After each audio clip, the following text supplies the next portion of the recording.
untuk menghandle acara ini. Ya, Shalom, selamat siang dan selamat sore tentunya buat ibu-ibu water, wanita terpuji GSCA di Indonesia, dan juga Shalom buat bapak-bapak pendeta atau printer pria integritas GSCA di Indonesia, dan jemaat-jemaat yang ikut bergabung dalam acara seminar kita hari ini. Tuhan, luar biasa, hari yang indah ini kita memperoleh kesempatan untuk belajar dan mendapatkan wawasan yang lebih lagi ya mengenai topik kita hari ini. Namun sebelumnya kita akan berdoa lebih dulu supaya Tuhan memberkati dan memimpin menyertai acara kita sampai selesainya. Nanti dengan hormat Ibu Pendeta Lena Dinapel untuk membuka di dalam doa. Silahkan Bu Lena. Oke, mari Ibu, kita akan mulai acara kita sore hari ini dengan kita berdoa bersama-sama. Haleluya, segala pujian, hormat, kemuliaan hanya bagi nama-Mu ya Tuhan. Satu anugerah yang luar biasa kalau siang hari yang indah ini kami boleh kembali dikumpulkan sekalipun melalui Zoom, tetapi kami bersyukur semua oleh karena anugerah Tuhan. Kalau sebentar kami akan diberkati melalui pelajaran yang begitu luar biasa, kami mohon pimpinan dan penyertaan Tuhan, pengurapan Tuhan turun atas hamba-hamba-Mu, atas Bapak Gani Wiono yang akan menjadi narasumber kami siang hari ini. Tuhan akan pakai, Tuhan akan nurapi hamba-Mu ini supaya kami diberikan pengertian yang baru ya Tuhan tentang kebenaran firman Tuhan. Demikian juga kami berdoa buat jaringan yang kami pakai, Tuhan akan memberkati, semua boleh berjalan dengan lancar. Tuhan akan menolong baik kami di kota-kota, di daerah-daerah terpencil, dimanapun kami berada, dan kami bisa menangkap siaran ini ya Tuhan. Kiranya Tuhan akan memberkati. Kami yakin dan percaya bahwa setiap kami yang mengikuti seminar saat siang hari ini akan diberkati oleh Tuhan, dan kami akan terus bersemangat di dalam Engkau Tuhan. Terpujilah akan nama-Mu. Kami mempersiapkan hati kami dan seluruh hidup kami untuk diberkati melalui kebenaran firman Tuhan siang hari ini. Di dalam nama Tuhan Yesus Kristus kami berdoa dan kami membuka seminar saat siang hari ini. Haleluya. Amin. Amin. Saya serahkan kepada Tuhan. Ya, puji Tuhan. Terima kasih Bu Lena. Baik, kita akan masuk dalam pemaparan materi kita hari ini tentang Kristen progresif, yang mana di akhir-akhir ini sudah viral ya di media sosial. Namun sebelumnya saya akan memperkenalkan pembicara kita siang hari ini. Saya percaya kalau Bapak Ibu Pendeta tidak asing dengan pembicara kita siang ini ya, tapi mungkin ada jemaat-jemaat yang belum mengenalnya.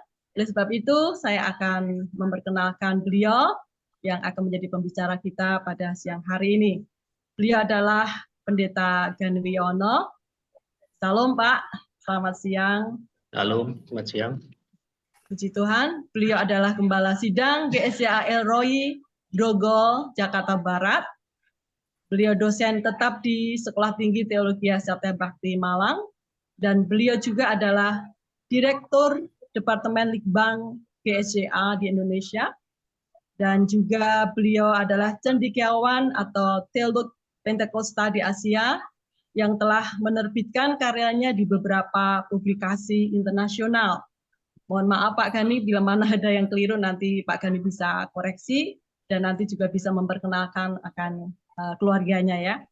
Baik, sepenuhnya saya berikan kepada Bapak Pendeta Gani Wiono yang akan menyampaikan pemaparan kita siang hari ini.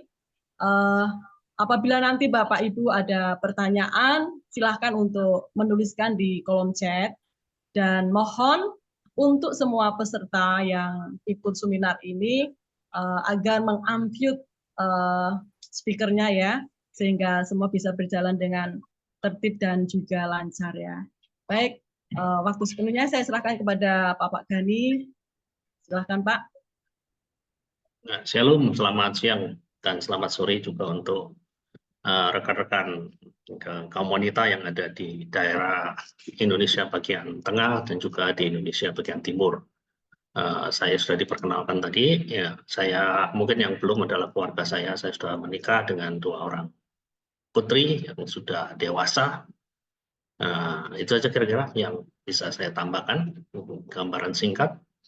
Dan saya akan langsung saja kepada materi, karena sebenarnya kalau kita berbicara mengenai Kristen progresif, itu kita berbicara mengenai suatu bahan yang cukup luas sekali, yang tidak bisa untuk disampaikan di dalam sekali, 2 kali pertemuan. Jadi yang akan saya sampaikan nanti adalah sebuah gambaran ringkas dan respon ringkas terhadap apa yang kita sebut dengan kekristenan progresif yang belakangan diviralkan oleh seorang influencer ya, seorang yang aktif di sosial media yang bernama Brian Seawarta ya.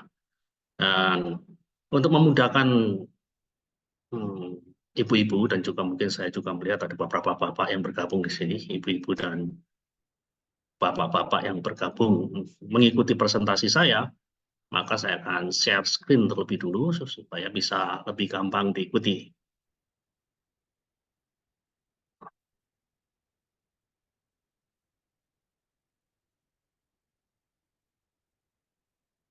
Oke, jadi ini judul daripada presentasi saya. Kristen progresif, sebuah gambaran dan respon singkat. Nah, saudara-saudara sekalian, kalau kita berbicara mengenai kekristenan progresif, itu kita berbicara mengenai sesuatu yang sulit untuk dijabarkan. Karena tidak ada yang namanya tradisi Kristen progresif. Kalau kita belajar, katakanlah di dalam sejarah perkembangan pemikiran atau sejarah perkembangan teologi, ada tradisi-tradisi seperti tradisi Reform, tradisi Lutheran, tradisi Kristen liberal, tradisi dispensasionalisme. Nah, kita kenal tradisi-tradisi itu, tetapi yang namanya tradisi Kristen progresif itu belum ada ya. Itu dikatakan oleh seorang pakar, seorang teolog yang bernama Roger Olson dalam bukunya Against Liberal Theology. Jadi tidak ada yang namanya tradisi Kristen progresif. Selain itu tidak ada pula gerakan yang kohesif, gerakan yang luar biasa dari orang-orang Kristen progresif. Nah, itu beda sekali dengan katakanlah kalau kita berbicara mengenai Pentakosta dan karismatik, itu ada suatu gerakan yang luar biasa. Pentakosta karismatik itu umurnya baru seabad lebih, tetapi telah memiliki pengikut yang demikian besar. Sekarang sekitar 600 juta. Padahal pada tahun 1901 itu hanya dimulai dengan beberapa gelintir orang saja. Itu adalah suatu gerakan yang sangat kohesif, yang sangat masif sekali. Tapi kalau kita berbicara mengenai Kristen progresif, kita tidak mengenal adanya hal-hal yang semacam itu. Seorang pemikir wanita yang namanya Alisa Childers juga mengatakan seperti ini, kekristenan progresif mungkin agak sulit dikenali. Karena pada umumnya umat Kristen progresif itu tidak bersatu dalam suatu keyakinan atau kepercayaan resmi.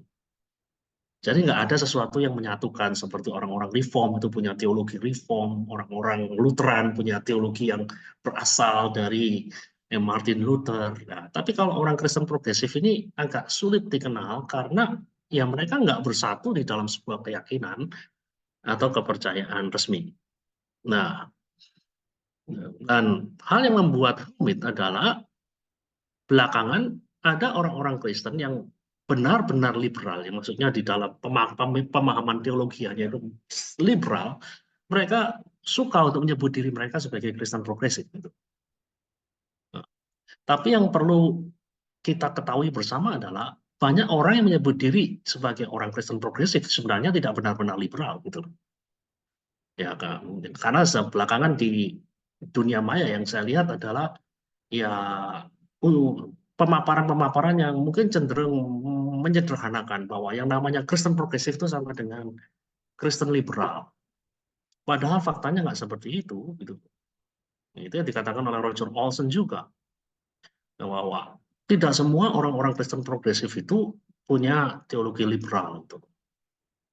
Ya. Namun yang menjadi masalah adalah banyak sekali orang liberal yang memandang diri mereka sebagai orang-orang Kristen progresif. Nah, yang menariknya juga di dalam tradisi Kristen konservatif, gitu, label progresif ini pun juga disematkan itu. Contohnya ada kelompok yang disebut dengan dispensasionalisme progresif. Kalau kita bicara tentang dispensasionalisme itu Kalau mereka yang berasal dari GSCA yang sudah lama sekali itu pasti kenal dengan apa yang namanya peta zaman itu. Di gereja-gereja tua itu biasanya ada gambar yang ditempel mengelilingi gereja yang menggambarkan zaman demi zaman. Nah, itu adalah tradisi dispensasionalisme yang diwarisi oleh Gereja Sidang Jemaat Allah di tahun-tahun silam itu. Nah, di dalam kelompok dispensasionalisme ini, nah ya, ini juga ada perkembangan-perkembangan dan mereka-mereka yang membuat perkembangan-perkembangan ini disebut dengan dispensasionalisme progresif. Orang-orang seperti Darrell Bock, Craig Blessing, dan juga ada orang-orang Injili yang menyebut diri mereka sebagai Injili progresif. Jadi kalau kita berbicara mengenai kata progresif itu sendiri, ini kata yang cukup cair. Tidak selalu harus dikaitkan dengan apa yang namanya tradisi Kristen liberal. Nah, saya akan membahas secara khusus ya, kekristenan progresif dalam pengertian seperti ini loh, saudara-saudara sekalian.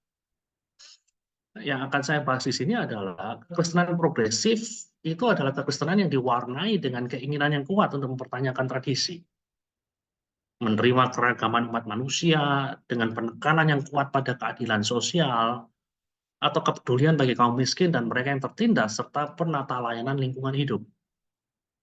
Jadi kalau saudara mendengar konsep yang disajikan oleh Brian Siawarta, mungkin tidak sedalam ini, tidak seluas ini itu. Kekristenan progresif yang sesungguhnya yang sedang saya bahas di sini, versi yang saya bahas di sini adalah kekristenan yang itu diwarnai dengan keinginan yang kuat untuk mempertanyakan tradisi, untuk mempertanyakan keyakinan-keyakinan yang selama ini difahami, keyakinan-keyakinan yang selama ini dipegang dan diyakini sebagai sebuah kebenaran. Contohnya, apakah keselamatan itu hanya ditemukan di dalam diri Yesus Kristus, sebagaimana ditulis di dalam Yohanes pasal 14. Nah, jadi tradisi itu dipertanyakan. Kemudian mereka menerima keragaman manusia. Mereka banyak berbicara mengenai keadilan sosial, berjuang untuk orang-orang miskin dan mereka yang tertindas, dan juga cukup aktif di dalam aksi-aksi untuk melestarikan lingkungan hidup. Dan kekristenan progresif ini punya keyakinan yang amat dalam pada perintah Yesus untuk saling mengasihi satu sama lain. Jadi kalau ada satu kata yang mereka agung-agungkan, kata tersebut adalah kasih. Kasihi satu sama lain.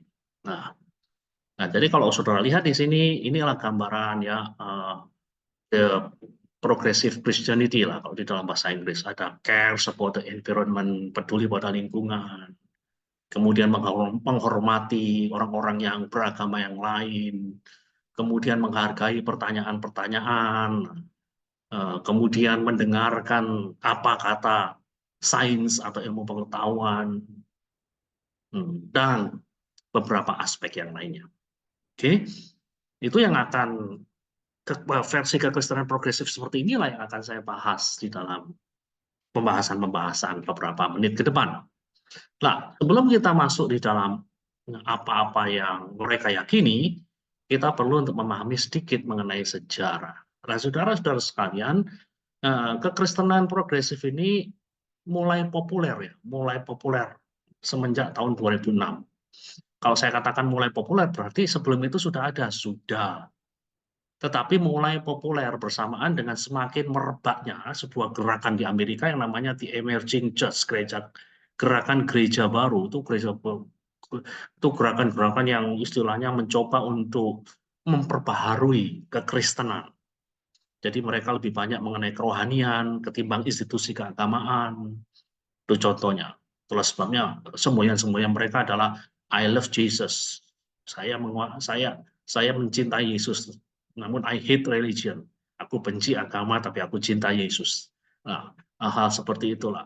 Agama dianggap sebagai sesuatu organisasi yang dibuat oleh manusia. Jadi yang mereka tekankan adalah aspek spiritualitasnya atau spirituality-nya. Ya. Jadi merebak bersamaan dengan gerakan yang disebut dengan The Emerging Church atau gerakan gereja baru. Hanya di Indonesia gerakan gereja baru ini belum sempat masuk, kalaupun sempat masuk mungkin nggak sampai meledak karena mungkin pada waktu itu dunia sosial media belum seperti sekarang ini. Ya. Nah, jadi tahun 2006 itu sudah mulai merebak, tapi perhatikan sebelum itu sudah ada.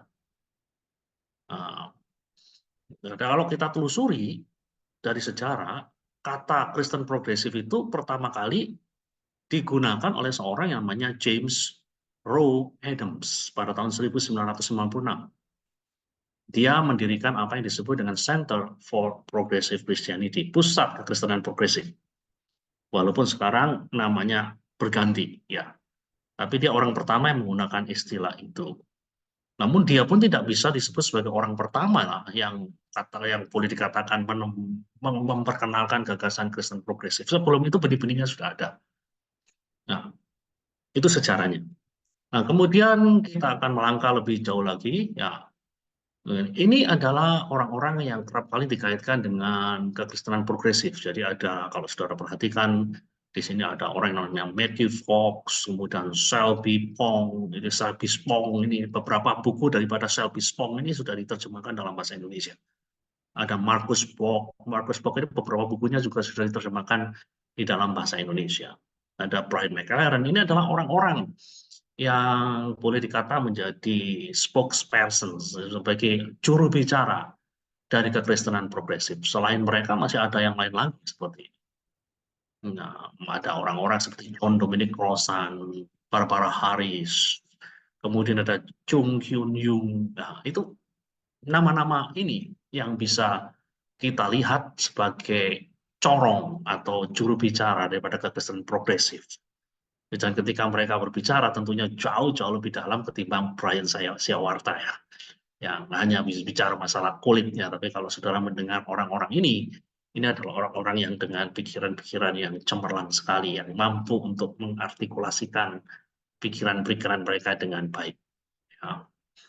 Nah, saudara-saudara sekalian, di dalam presentasi saya lebih banyak untuk menggunakan sumber-sumber primer.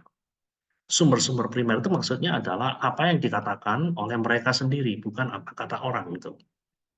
Jadi apa yang mereka katakan sendiri mengenai diri mereka sendiri itu. Karena kadang-kadang kita mendengar penjelasan dari seseorang yang mengutip seseorang gitu. Bukan langsung.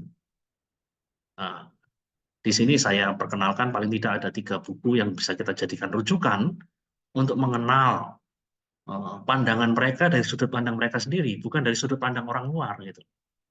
Itu kan asik kalau kita ingin contohnya menyelidiki pola pikir atau pandangan dunia orang Jawa. Yang paling baik ya kita tanya orang Jawa gitu loh, yang ngerti gitu. Bukan katakanlah orang Amerika yang mempelajari orang Jawa, bukan berarti mereka nggak menyumbangkan sesuatu. Mereka menyumbangkan sesuatu, tapi amat baik apabila kita bisa mendengar langsung apa kata daripada orang Jawa tentang cara pandang dunia mereka. Demikian pula ketika kita berbicara mengenai kekristenan progresif, hal yang bisa kita lakukan adalah selain mendengar dari sumber-sumber sekunder, adalah lebih baik apabila kita mendengar dari mereka sendiri. Dari orang yang namanya Philip Kelly, dari orang yang namanya Colby Martin, dan dari orang yang bernama David Felton dan Dr. Murphy. Nah, paling enggak 3 buku ini bisa menjadi representasi dari apa yang disebut dengan kekristenan progresif itu. Oke, jadi sekarang saya akan masuk ke jantung daripada presentasi saya, yaitu kecenderungan pengajaran dari Kristen progresif. Jadi, kecenderungan pengajaran dari kekristenan progresif itu kenapa kok tak langsung pengajaran saja? Saya katakan kecenderungan, yaitu mereka cenderung untuk menekankan sisi-sisi seperti ini. Karena seperti yang saya katakan tadi, kalau kita berbicara kekristenan progresif itu sangat-sangat luas sekali. Tidak ada pola baku ya, seperti di dalam teologi liberal, teologi dispensasi, teologi reform.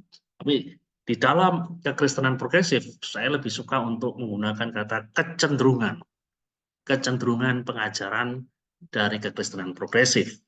Apa itu? Yang pertama, deeds over creeds. Untuk gampangannya aja, menyingkat anak. Deeds over creeds. Deeds itu artinya apa? Perbuatan-perbuatan baik gitu kan. Perbuatan-perbuatan baik itu lebih utama daripada ajaran-ajaran atau doktrin. Itu pengajaran mereka. Perbuatan-perbuatan baik lebih utama daripada ajaran-ajaran atau doktrin.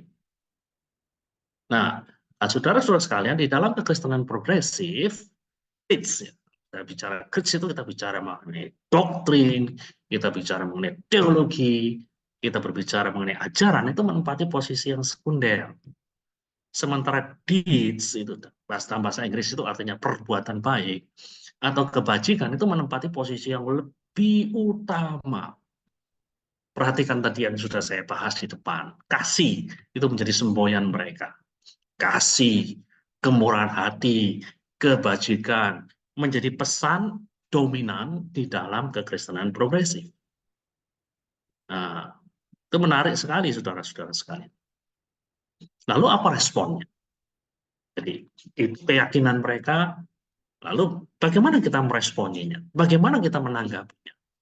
Ya, respon kita atau respon saya paling tidak, amatlah benar bahwa kebajikan, kemurahan hati, dan kasih itu penting bagi kekristenan. Jadi sangat-sangat penting sekali, bahkan Yesus menggarisbawahi pentingnya kasih. Karena kasih adalah bentuk yang utama, tanda yang utama dari kekristenan itu sendiri.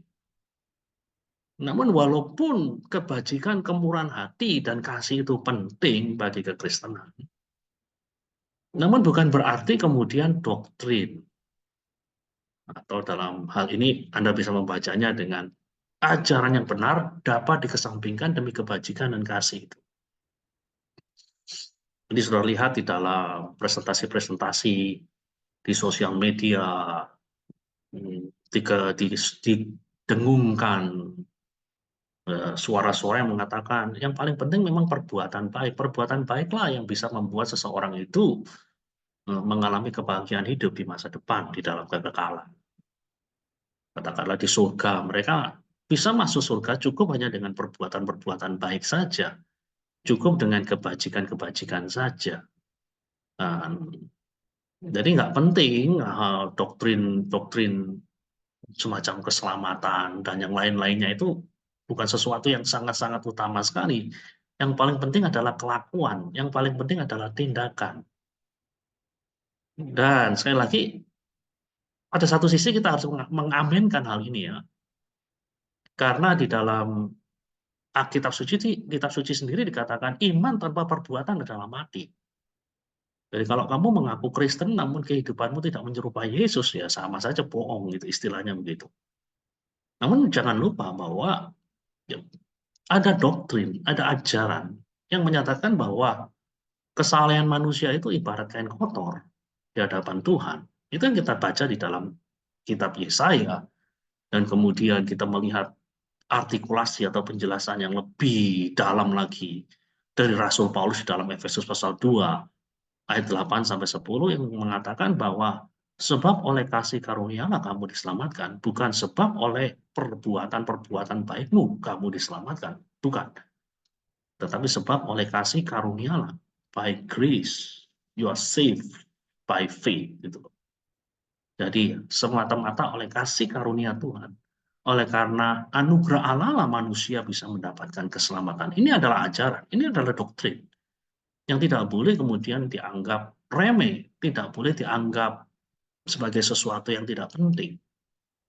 Perbuatan baik penting, tapi pengajaran yang baik, pengajaran yang sehat, pengajaran yang benar, pengajaran yang alkitabiah itu adalah sesuatu yang sangat-sangat penting juga.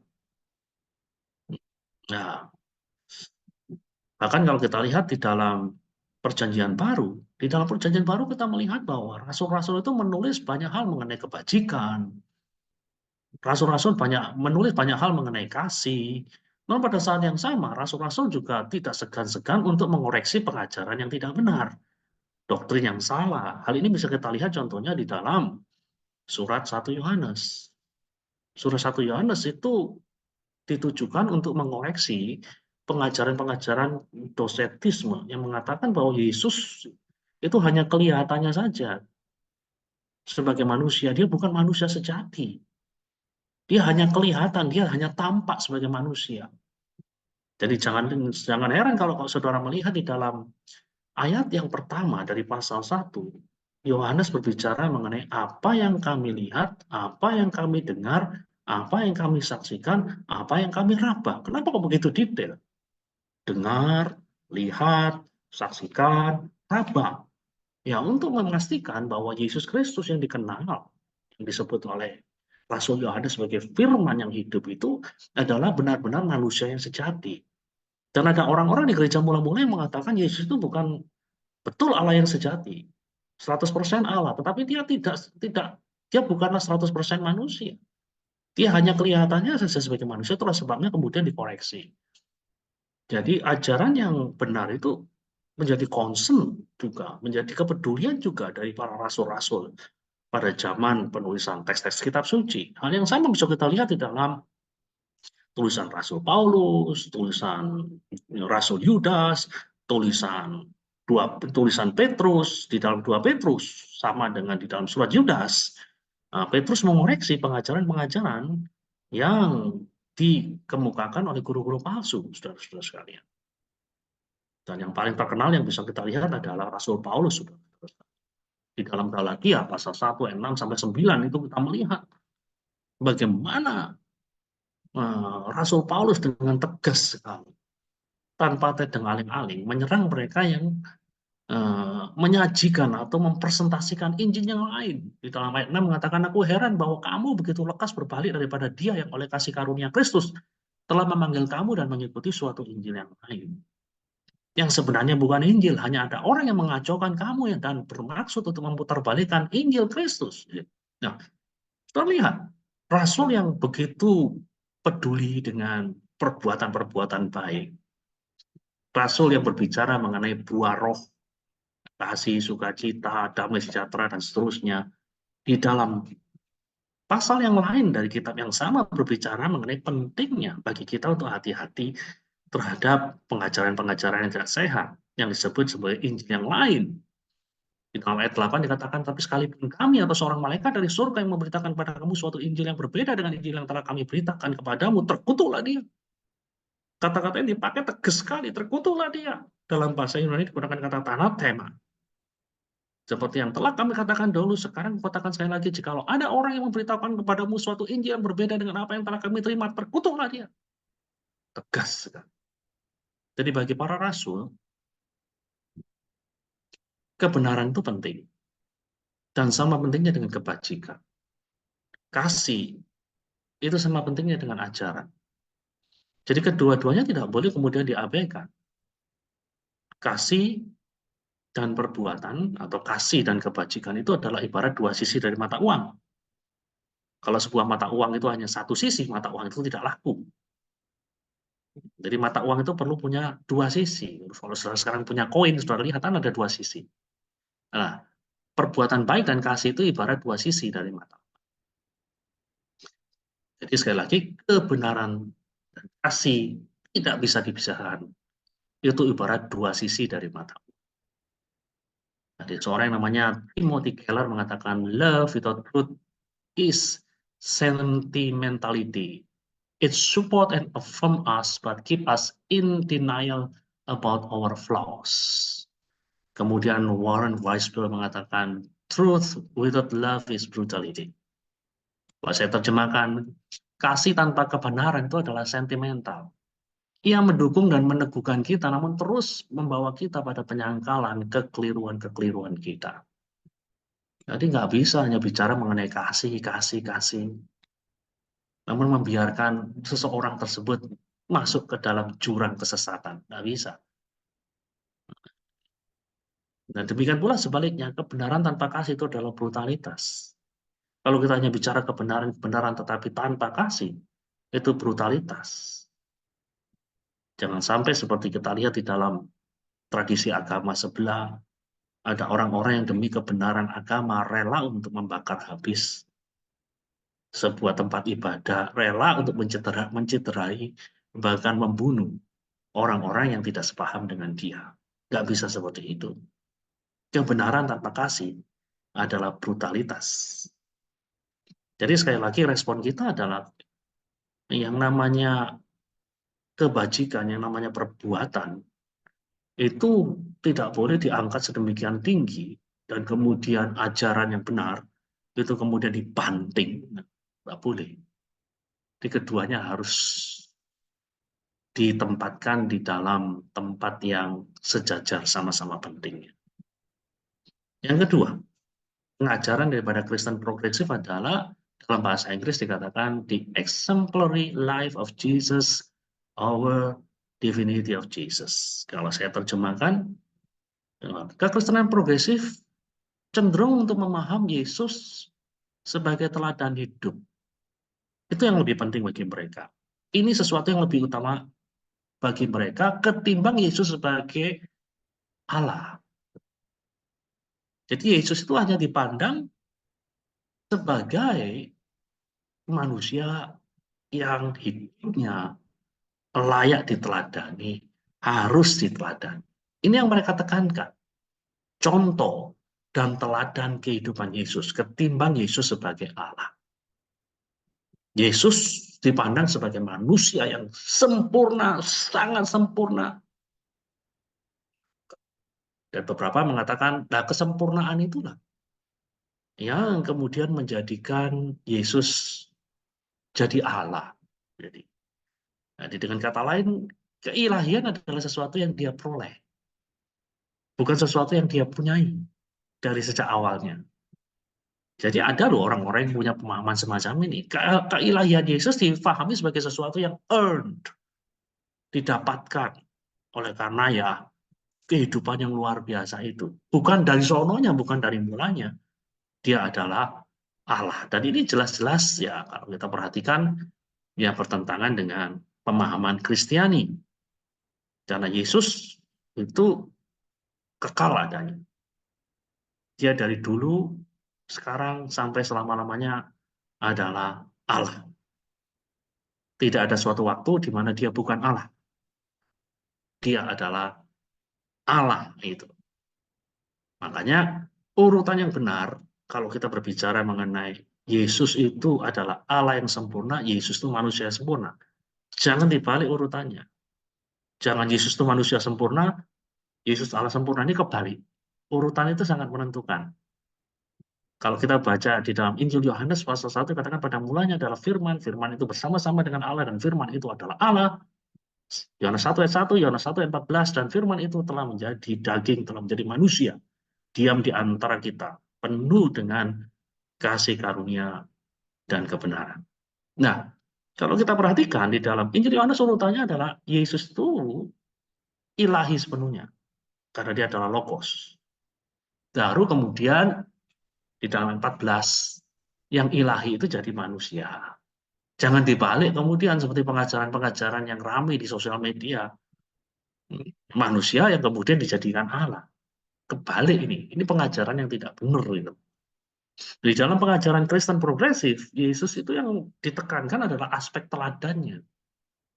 Aspek keteladanan itulah. Kehidupan yang layak untuk dicontoh, itu yang ditekankan di dalam Kristen progresif. Demikian juga kalau kita berbicara mengenai salib, dalam Kristen progresif, yang ditekankan sekali lagi aspek contoh. Jadi Yesus salib itu bukanlah sesuatu yang terkait dengan penebusan dosa.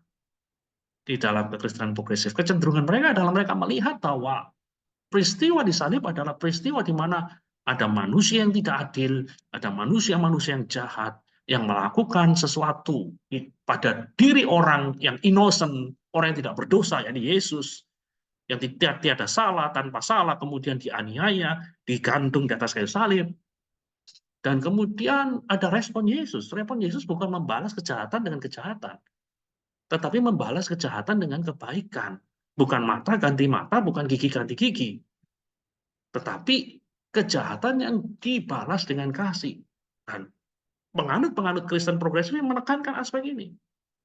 Itu contoh Yesus yang walaupun dianiaya, Yesus yang walaupun diperlakukan tidak adil, namun dia membalas dengan kebajikan. Dia patut jadi contoh. Berbeda dengan pemahaman konservatif. Di dalam pemahaman konservatif ada aspek keteladanan.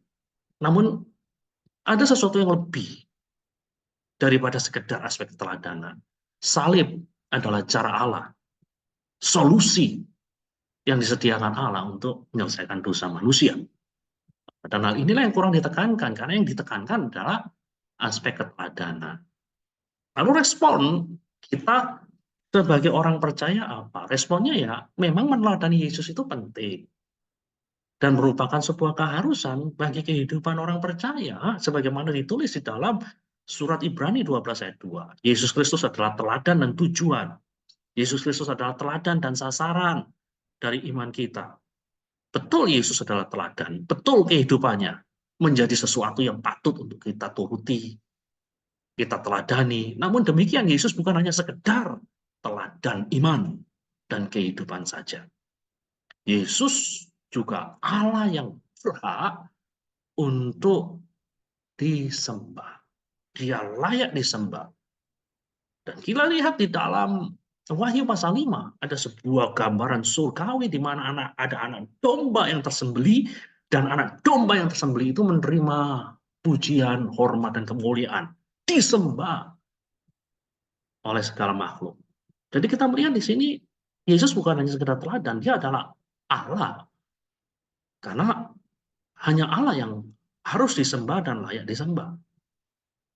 Nah, ini yang penting bagi kita, saudara-saudara sekalian. Jadi jangan sampai ketika kita menekankan keteladanan Yesus, kita kehilangan keilahian Yesus. Jangan.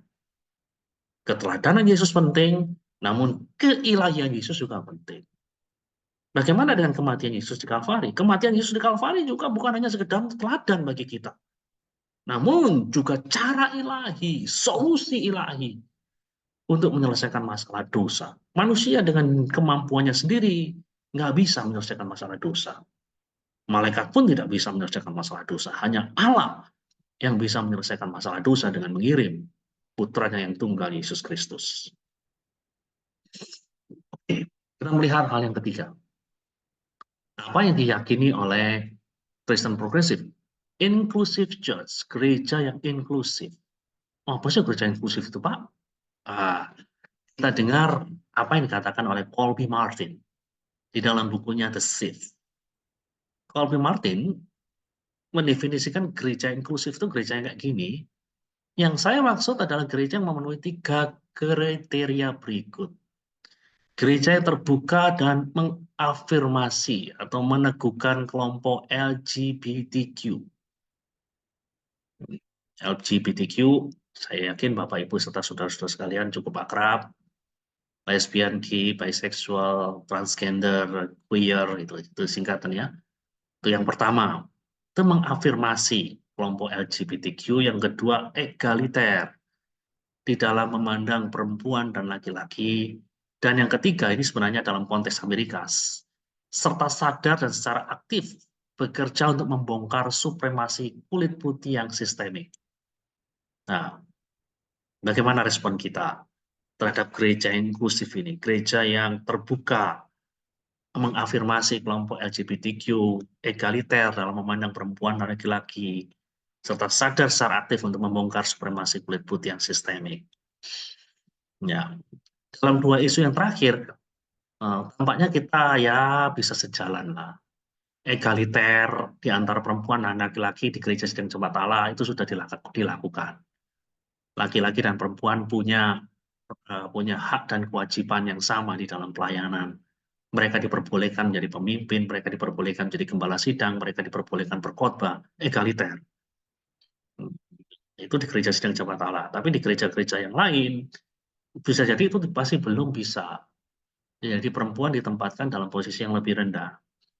Dan konsep seperti inilah yang nggak bisa diterima oleh gereja, oleh mereka-mereka yang menganut Kristen progresif. Jadi di dalam pemahaman Kristen progresif, laki-laki dan perempuan itu harus diperlakukan sama. Nah, itu yang kemudian bagaimana dengan ras ya, masalah ras ya, tentu saja ya kita sebagai orang percaya sih harus mendukung semua hal-hal yang anti rasis ya. Jadi kita itu diciptakan ya sebagai manusia yang sama, yang dalam harkat dan martabat kita sebagai makhluk yang diciptakan oleh Allah. Yang membedakan ya cuma kulit kita aja Ada yang kulitnya terang, kulit putih, kulit kuning, ada yang kulitnya gelap, coklat, hitam, gitu loh. Warna rambutnya bisa jadi berbeda-beda, gitu loh. Ketinggiannya bisa jadi berbeda-beda, hidungnya bisa jadi beda-beda, panjangnya. Ada yang panjang ke dalam, ada yang panjang ke depan. Nah, namun semuanya memiliki harkat dan martabat yang sama di hadapan Allah. Tidak ada ras yang superior. Tidak ada ras yang lebih tinggi dan kemudian boleh dengan seenaknya merendahkan ras-ras yang lain. Tidak boleh. Dan kita boleh dikatakan ya sejalanlah dengan semua usaha yang anti ras itu. Nah, namun dalam kaitannya dengan LGBTQ, kita harus sedikit hati-hati. Kita harus hati-hati di dalam punya pandangan. Posisi umum kita adalah ya bisa menerima seseorang lahir dengan disorientasi seksual. Maksudnya ya mereka lahir dengan orientasi seksual yang dalam tanda kutip keliru, cacat secara orientasi seksual. Kenapa demikian ya? Kalau kita bisa menerima bahwa seorang bayi itu lahir dengan cacat secara fisik, kan ada toh bayi yang lahir procot itu langsung cacat fisik, tidak ada tangan, tidak ada kaki, buta, atau bisu, itu cacat fisik. Ada juga yang lahir procot cacat mental. Jadi secara intelektual dia tidak bisa berfungsi sebagai manusia yang normal seperti kebanyakan dari antara kita. Nah, kalau cacat fisik, cacat apa itu ya sifatnya mental itu bisa kita terima sebagai sesuatu yang melekat di dalam diri seseorang dari semenjak dia lahir. Ya, seharusnya kita bisa menerima sebuah kenyataan bahwa ada orang-orang tertentu yang memang dilahirkan dengan cacat orientasi seksual. Loh, kok bisa begitu, Pak? Loh, ini loh. Oh, akibat dari kejatuhan. Kejatuhan itu membuat dunia kita betul-betul broken. Jadi dosa itu telah merusak segalanya, bukan hanya merusak fisik, bukan hanya merusak mental, juga merusak orientasi seksual kita. Gitu. Makanya ada orang-orang yang dilahirkan dengan hal-hal yang seperti itu. Nah, jadi kita bisa menerima fenomena ini, fenomena orang yang punya orientasi yang berbeda. Nah, ya. Namun yang tidak bisa kita terima adalah perilaku-perilaku berdosa. Perilaku-perilaku berdosa. Jadi kalau orang-orang tersebut bisa menahan, katakanlah, hasrat-hasrat seksual mereka yang keliru, ya sepertinya ya tidak apa-apa lah ya. Sama seperti halnya kita semua mungkin punya hasrat-hasrat seksual, dan selama hasrat-hasrat seksual itu bisa kita kendalikan, kita tidak bisa dikatakan berdosa. Tapi begitu hasrat-hasrat seksual kita itu tidak bisa dikendalikan, nah akhirnya kemudian timbul dosa.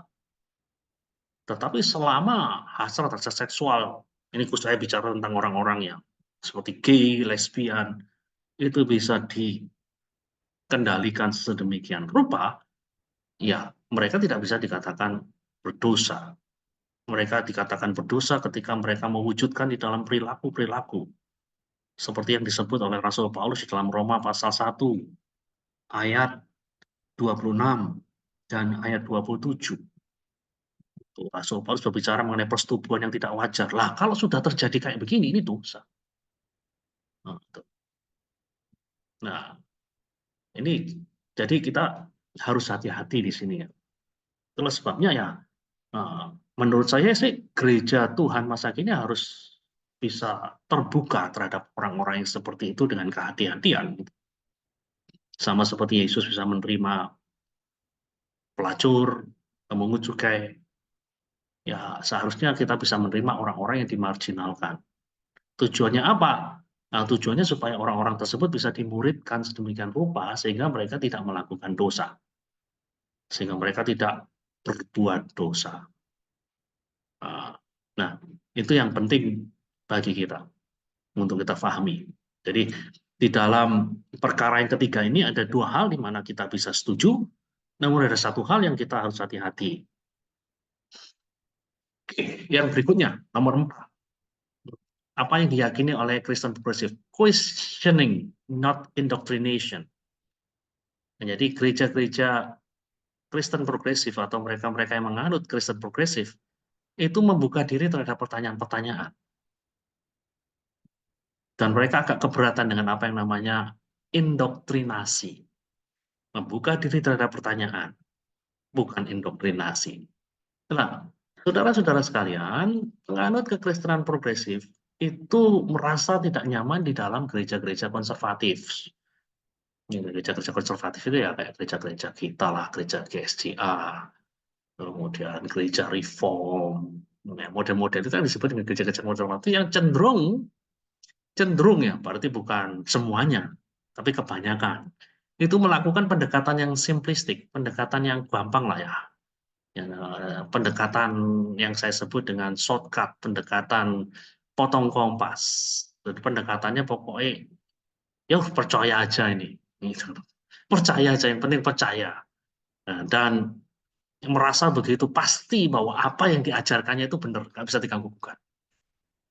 Dan gereja-gereja seperti ini biasanya menolak untuk membicarakan keragaman. Gimana kalau saya punya pendapat ini? Yang berbeda dengan apa yang Anda yakini. Biasanya keberatan, wah jangan mikir yang aneh-aneh lah, jangan mikir yang lain-lain, pikir ini loh, ini aja wis pokoknya. Nah, sudah tertulis itu di kitab itu loh, di mana itu di tata gereja sudah tertulis, sudah ini aja. Nah, jadi menolak untuk membicarakan keragaman, menolak untuk membicarakan hal-hal yang agak susah-susah, yang sulit-sulit itu. Diajak untuk berpikir kritis itu susah itu. Makanya pendekatannya disebut dengan anti intelektual. Jadi orang-orang Kristen progresif ini merasa nggak nyaman di gereja-gereja yang kayak gini. Pendekatannya ya shortcut, pendekatan memotong kompas, pendekatan pasti, menolak hal-hal yang beragam, yang berbeda, menolak hal-hal yang sulit. Yang penting percaya saja. Jadi bagi orang-orang Kristen progresif, yang namanya kebenaran dan kepastian itu adalah sebuah tujuan. Nah, sementara kita semua itu masih di dalam perjalanan siara menuju ke arah tujuan tersebut. Jadi bagi mereka, kita tidak boleh mengklaim kebenaran dan kepastian. Di dalam pandangan teologi kita itu nggak ada yang pasti, nggak ada kebenaran yang pasti. Jadi lebih baik kita bertanya lah, ketimbang memberi jawaban yang penuh dengan kepastian. Jadi mereka sangat-sangat tidak nyaman sekali dengan hal-hal yang pasti, yang tidak menyediakan ruang untuk bertanya.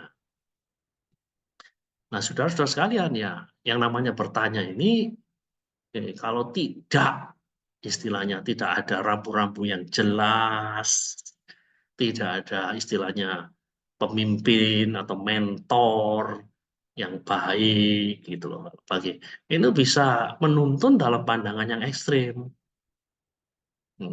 yang bisa mengarah kepada apa yang disebut dengan ajaran heterodoks. Gitu. Ajaran heterodoks itu adalah ajaran yang lain, ajaran yang berbeda dengan apa yang diyakini oleh gereja yang benar sepanjang masa. Itu heterodoks. Tapi yang namanya heterodoks itu belum tentu bidat. Jadi heterodoks yang ekstrim itu namanya bidat, seperti Saksi Yehova, Mormon, nah model-model itu. Nah, jadi sekali lagi, di dalam gereja-gereja atau di dalam diri pribadi-pribadi yang menganut Kristen progresif, itu mereka lebih value atau lebih menyukai pertanyaan-pertanyaan ketimbang jawaban-jawaban yang berisi kepastian. Oke, respon. Jadi keyakinan, kemudian kita respon. Responnya apa? Harus diakui memang ada kecenderungan dari kaum konservatif, khususnya dari sisi Pentakosta, ya, seperti kaum kita ya, untuk mengambil posisi anti-intelektual. Jadi diajak berpikir kritis itu susah gitu. Jadi, makanya kemudian telaah-telaah Alkitab yang rumit, telaah-telaah doktrinal yang sulit, itu jarang punya tempat di dalam gereja-gereja Pentakosta. Nah, yang gampang-gampang sajalah. Itu loh. Nah, kita menghadapi sebuah generasi yang berbeda dengan zaman di mana katakanlah Pak Ayah, ibu saya hidup. Nah, atau zaman di mana saya tumbuh sebagai seorang remaja 40 tahun yang lalu. Dalam zaman di mana ada demokratisasi ilmu pengetahuan seperti sekarang ini, Nah, sekarang ini setiap orang bisa mendapatkan pengetahuan. Bukan hanya di gereja mereka bisa mendapatkan pengetahuan teologis. Namun di luar gereja mereka bisa mendapatkan pengetahuan teologis. Jadi sumber pengetahuan itu bukan hanya di mimbar-mimbar kita loh, Bapak Ibu serta saudara-saudara sekalian. Sumber-sumber pengetahuan ada di mana-mana. Nah, di dalam zaman seperti ini, yang namanya anti-intelektual, indoktrinasi, mungkin bukan pendekatan yang terbaik. Kalau dipaksakan, ya mungkin kita akan kehilangan orang-orang yang terbaik. Disitulah kemudian perlu ada proses tukar pikiran, ada proses dialog yang kritis. Itu berarti bahwa jemaat itu diizinkan untuk bertanya hal-hal yang susah, hal-hal yang sulit. Gitu. Di gereja saya menyediakan waktu untuk para remaja dengan pertanyaan-pertanyaan yang sulit. Saya ladeni mereka. Bertanya apa?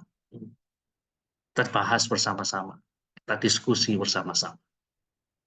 Tidak hanya saya katakan yang penting percaya aja, enggak. Tapi saya ajak mereka berpikir kritis ya. Ya, kemudian respon yang lain. Nah, saudara-saudara sekalian, tadi kan orang-orang dari Kristen progresif itu kan cenderung menolak kepastian ya. Kebenaran itu bukan sesuatu yang pasti bagi mereka. Nah, pada satu sisi, saudara-saudara sekalian, memang ada beberapa hal yang kurang jelas terkait dengan doktrin dan bagaimana teks-teks tertentu di dalam Alkitab itu difahami. Mereka yang pernah belajar di dalam dunia teologi itu pasti pernah berhadapan dengan doktrin yang kurang jelas. Contohnya, Trinitas itu kan susah ya, saudara-saudara sekalian. Untuk dijelaskan itu susah gitu. Nggak gampang untuk menjelaskan Trinitas itu. Dan kemudian ada teks-teks tertentu di dalam Alkitab yang suka difahami.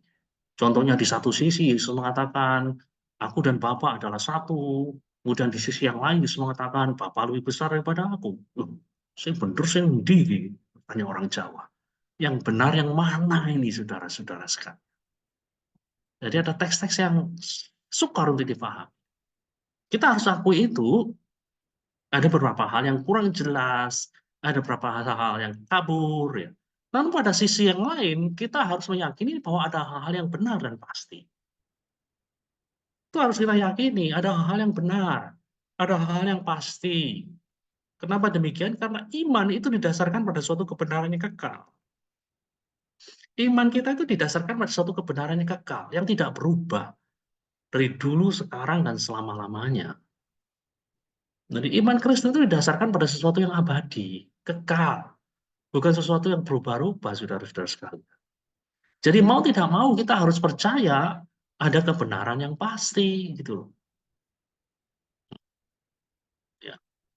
Dan kebenaran yang pasti itu umumnya kita terima di dalam rumusan doktrinal yang diterima kapan saja, di mana saja, dan oleh siapa saja. Itu yang kerap kali disebut dengan nama Vincentian Canon. Jadi berasal dari seorang yang namanya Vincentius. Dia mengatakan bahwa rumusan doktrinal yang diterima di mana saja, kapan saja, oleh siapa saja, itu yang harus jadi patokan bagi kita, dan itulah menjadi sebuah kebenaran. Contohnya pengakuan iman rasuli, contohnya pengakuan iman Nisea. Hanya sayangnya kita di gereja-gereja Pentakosta tidak akrab dengan hal tersebut. Aku percaya kepada Allah Bapa yang Maha Kuasa dan kepada Yesus Kristus, Putranya yang tunggal.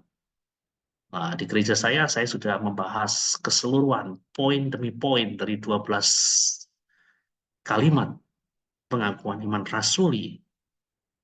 Ya, karena itu menjadi suatu kebenaran yang pasti dalam tanda kutip bagi orang-orang percaya. Jadi saudara-saudara sekalian, pada satu sisi memang kita harus akui ada sesuatu yang sulit, namun pada sisi yang lain ada kebenaran yang pasti karena iman Kristen itu dasarnya adalah sesuatu yang kebenaran yang sifatnya kekal. Nah, sekarang kita harus mengerti lagi nih responnya. Ya, dengan pemahaman seperti ini kita harus mengetahui bahwa gereja itu harus bisa memahami bahwa tidak semua doktrin itu equal atau setara. Ada doktrin-doktrin inti, yang saya sebut doktrin inti adalah doktrin-doktrin yang menjadi sebuah kebenaran yang pasti, yang sulit untuk diganggu gugat, yang bukan saja harus dijaga dan dipertahankan, namun juga harus diberi rasionali atau jawaban terhadap pertanyaan mengapa kita mempercayai doktrin-doktrin itu. Jadi kita harus tahu mana yang menjadi core, inti. Dan bukan hanya tahu mana yang inti, tapi juga mengetahui mengapa kita percaya pada hal yang semacam itu. Bukan yang sekedar, aku percaya kepada Allah Bapa, pencipta langit dan bumi. Pertanyaannya, mengapa kamu percaya itu? Nah, itu yang harus bisa kita jawab. Jadi, ada doktrin yang sifatnya core, itu yang harus dijaga, dipertahankan, dan sebaiknya tidak diganggu gugat. Gitu. Namun ada di sisi yang lain ada doktrin-doktrin yang berada di dalam ranah margin, di mana perbedaan-perbedaan perspektif itu diizinkan. Orang boleh mengeksplor seluas-luasnya, boleh bertanya di dalam hal yang terkait dengan hal semacam ini. Kalaupun kita punya pemahaman yang berbeda, jangan difahami sebagai sesuatu yang sesat.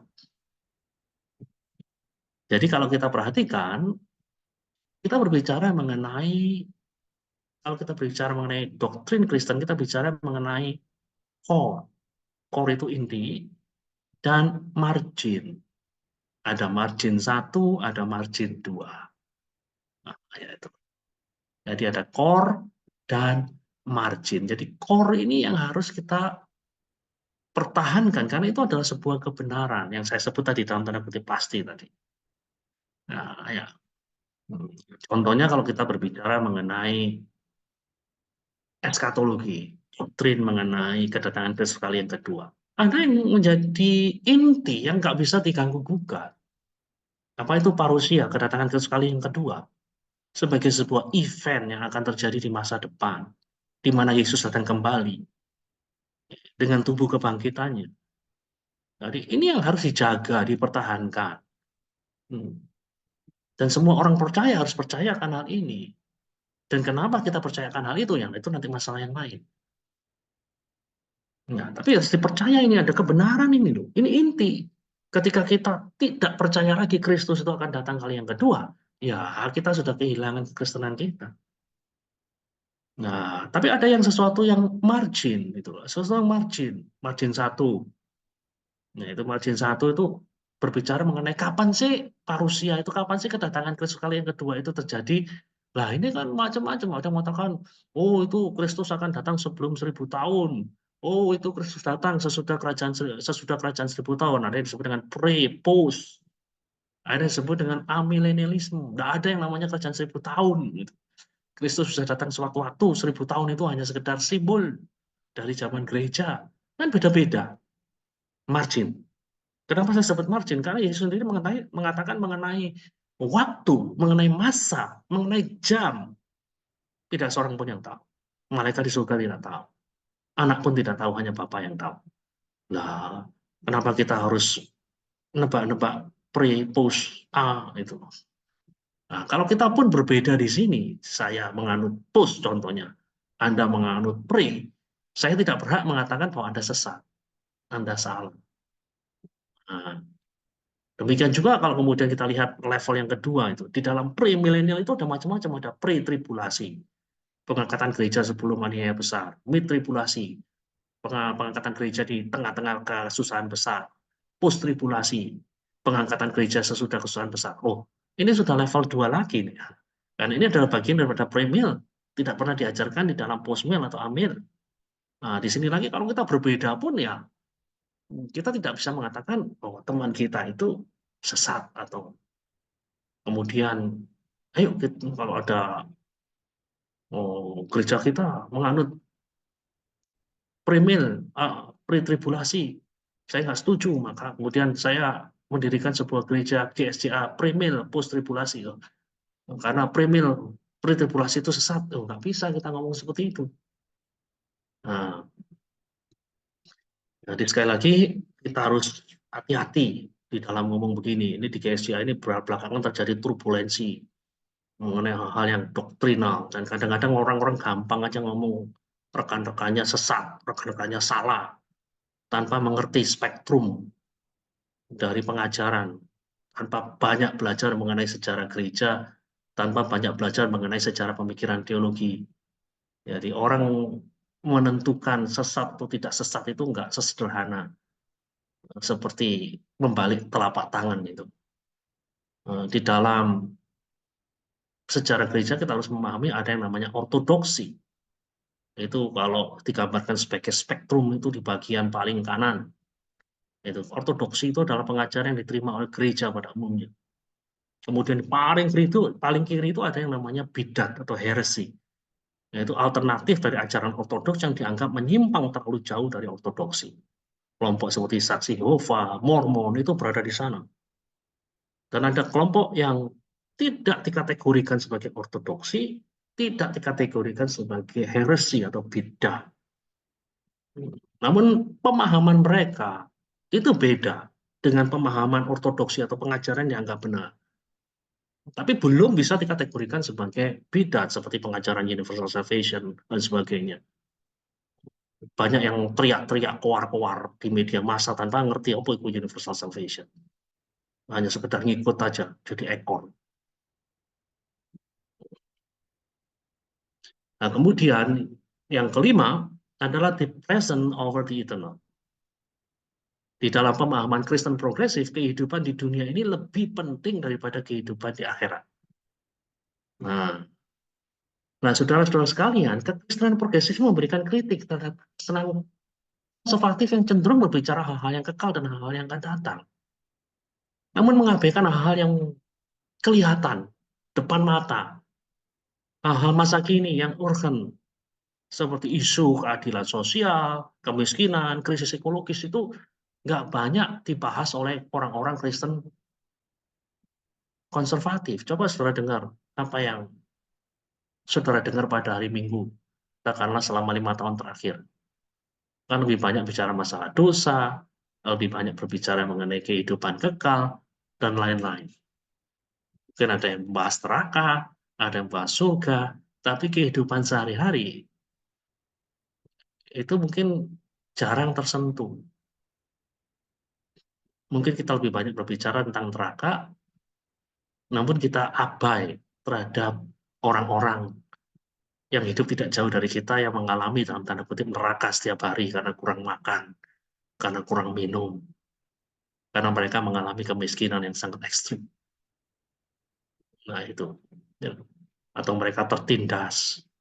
Dan ini yang menjadi kritik daripada orang-orang Kristen progresif, krisis ekologi. Berapa banyak gereja yang punya kepedulian terhadap lingkungan hidup? Dengan seenaknya buang sampah, dengan seenaknya pakai plastik. Dan kemudian ada banyak hal yang lain.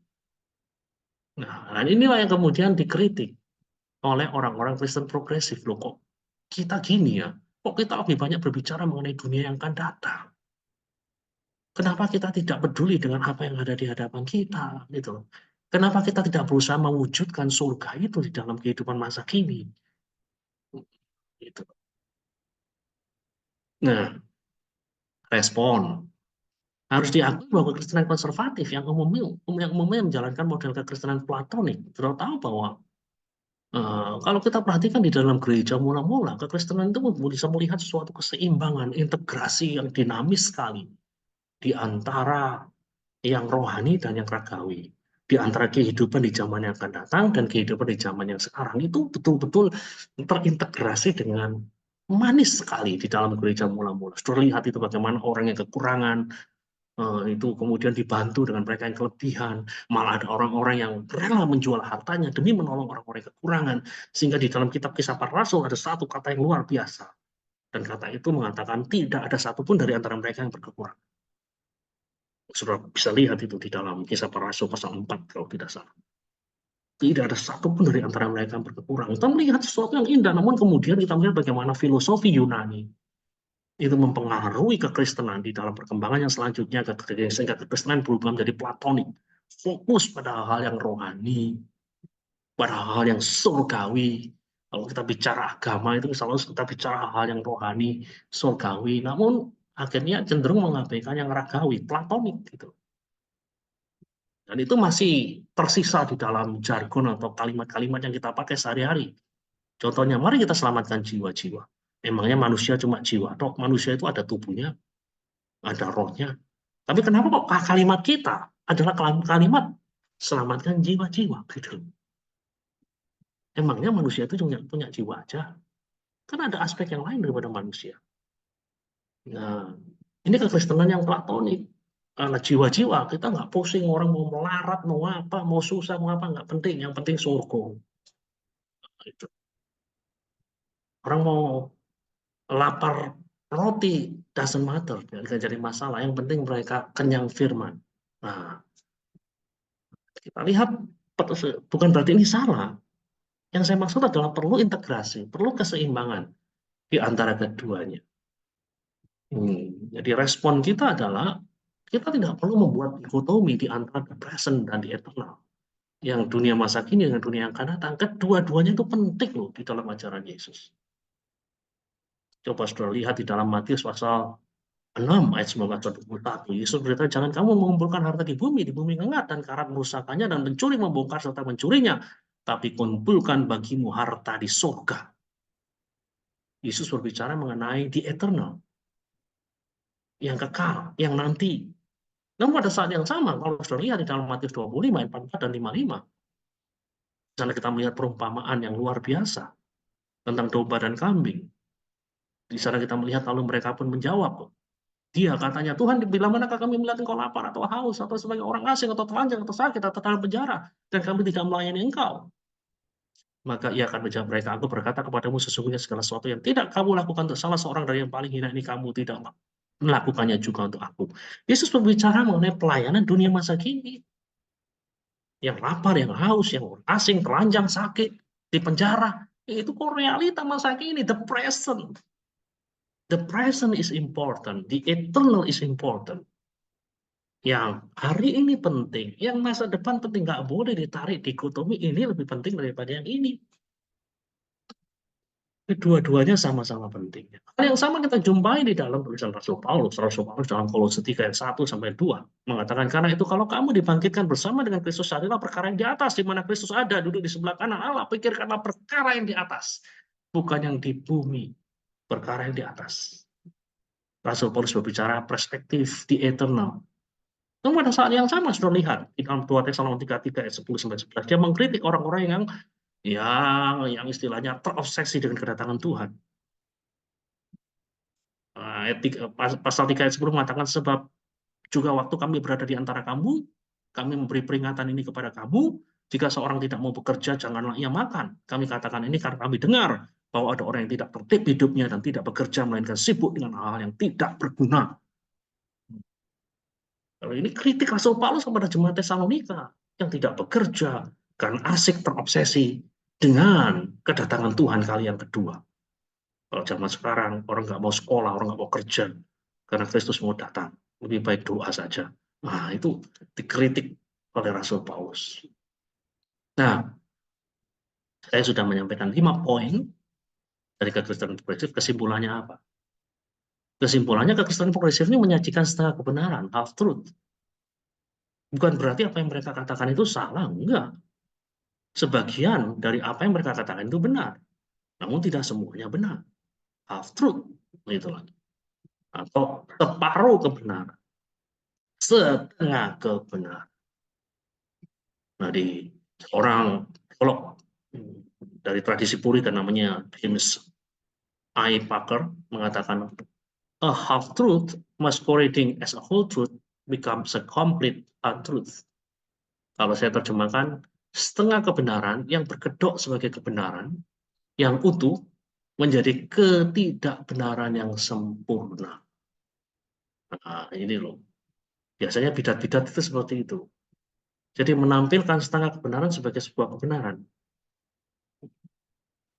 Nah, kalau ini muncul dan kemudian diterima, nah ini akan menjadi ketidakbenaran yang sempurna. Itu katanya James A. Packer. Jadi simpulannya sekali lagi, progresif kekristenan itu hanya menyajikan setengah kebenaran. Dan kita harus hati-hati. Jangan sampai setengah kebenaran ini kita terima sebagai sebuah kebenaran yang utuh. Implikasinya ada bagian dari kekristenan progresif yang perlu kita dengar dan kita ikuti. Ada kritik-kritik yang menurut saya valid untuk didengar. Seperti yang terakhir tadi, kita terlalu asik dengan yang kekal dan mengabaikan yang masa kini. Ya, kritiknya didengar loh.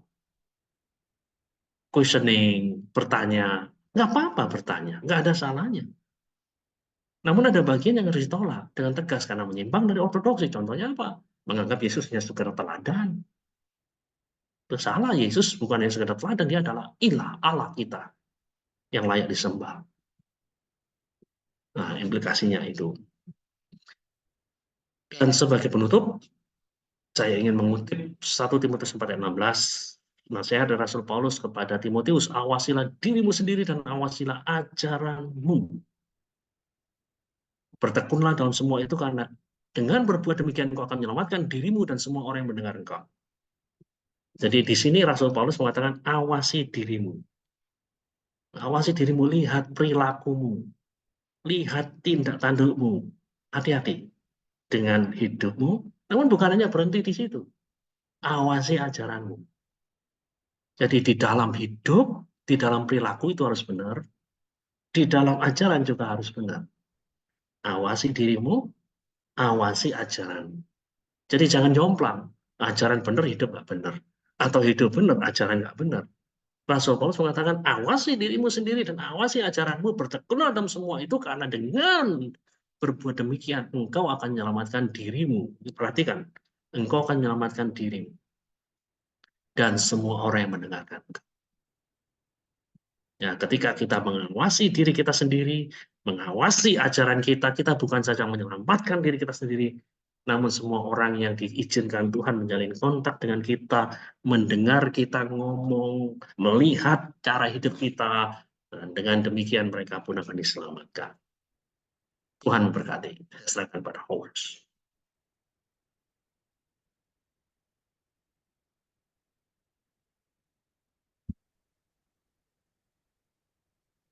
Baik, terima kasih Bapak Pendeta Gani Wiono. Bapak Ibu Saudara yang dikasih Tuhan, kita sudah mendengarkan pemaparan materi kita hari ini yang sungguh luar biasa ya. Kita percaya bahwa kita semua percaya pemaparan materi hari ini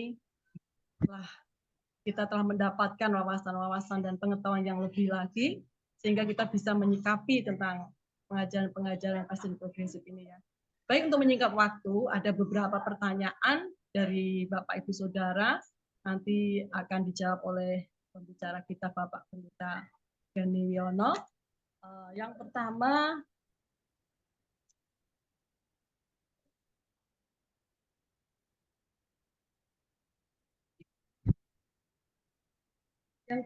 apa pengertian Injil menurut Kristen progresif yang dianut oleh pengikutnya? Mohon penjelasannya, Pak. Ini nomor 1 dulu. Langsung dijawab. Ya, Injil ya bagi mereka ya sebuah kabar baik ya, kabar baik bahwa ya kita punya teladan lah istilahnya, teladan untuk hidup di dalam kasih. Kita punya teladan yang jelas, itu dalam kasih itu. Nah, bagi saya kan, bagi kita itu bukan hanya Yesus bukan hanya datang sebagai teladan. Bagi kita Yesus itu lebih daripada sekedar teladan. Dia adalah Allah yang menjelma jadi manusia dan kemudian menderita dengan kematiannya dia menyelamatkan. Tapi bukan seperti itu pesan yang disampaikan oleh para penganut Kristen progresif ketika berbicara mengenai good news, ketika berbicara mengenai berita baik. Ya, berita baik bagi mereka adalah kita punya teladan, dan kita punya potensi seperti itu. Dan sebenarnya ada juga pengajaran Kristen progresif yang mengatakan bahwa mereka lebih menekankan pada potensi manusia ketimbang keberdosaan manusia. Jadi kalau di dalam kekristenan konservatif kan dikatakan manusia itu sudah jatuh dalam dosa. Di dalam kekristenan progresif yang ditekankan adalah potensi. Lebih banyak potensinya, lebih banyak aspek positifnya. Nah, itu bahwa kita bisa. Kalau di dalam kekristenan tradisional adalah betul bahwa kita masih tetap gambar Allah, betul bahwa kita masih citra Allah. Tapi pada saat yang sama kita sudah jatuh dalam dosa, nggak bisa menyelamatkan diri kita sendiri. Dan ada Tuhan yang menjelma menjadi manusia, menderita, dengan kematiannya Dia menebus dosa kita. Dan dengan kematian itu kalau kita menerimanya dengan iman, ya kita peroleh anugerah Allah.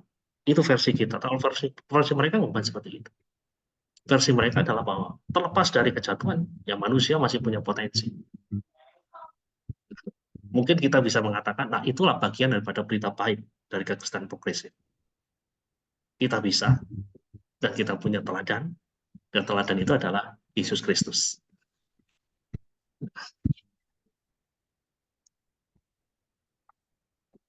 Ya. Kemudian ini ada juga dari Bapak Immanuel. Salam Pak, izin bertanya, Kristen progresif memandang bahwa keselamatan juga terdapat pada agama lain. Bagaimana menurut Bapak? Karena saya pernah berdebat dengan teolog yang menganut paham ini. Mohon penjelasannya, Pak. Ya, Alkitab hanya berbicara keselamatan ada di dalam Yesus. Whether you like or not, entah Anda suka atau tidak suka, salvation ada di dalam diri Yesus. Jelas Yohanes pasal 14 ayat 6, dan kita tidak boleh rendah diri dengan hal tersebut gitu.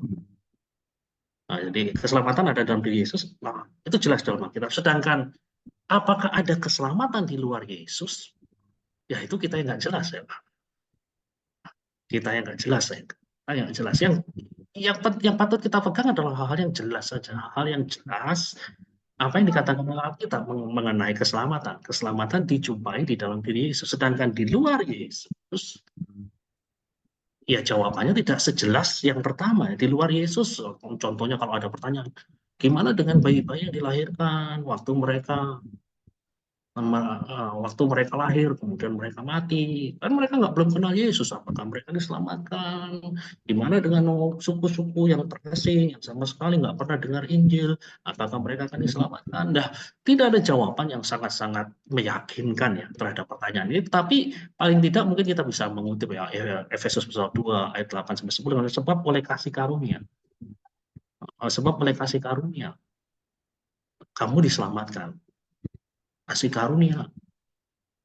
karunia di sana kita mungkin bisa memperluasnya sedemikian. Tapi sekali lagi gagasannya ini tidak semantap yang keselamatan yang ada di dalam diri Yesus itu. Sesuatu yang sangat-sangat jelas sekali. Ya di luar itu ya orang bisa berdebat macam-macam lah, terserah lah. Tapi yang kita jadikan patokan adalah di dalam diri Yesus. Sedangkan di sini yang di luar ini masih bisa menjadi bahan perdebatan, masih bisa menjadi bahan kajian, dan masih bisa menjadi bahan pembicaraan. Itu. Baik. Lalu ini dari Johanna Edna. Jika mereka lahir dengan kondisi demikian atau cacat orientasi seks, apakah transgender dapat diterima? Apa? Oh enggak lah. Jadi transgender tidak dapat diterima. Jadi sekali lagi saya merekomendasi ada sebuah artikel yang ditulis oleh Christopher Yuan ya mengenai ya hal-hal itu. Jadi sebenarnya sih yang katakanlah mereka lahir dengan cacat seks, dengan cacat orientasi ya, tapi mereka tidak istilahnya kemudian tidak boleh kemudian memaksakan diri gitu. Jadi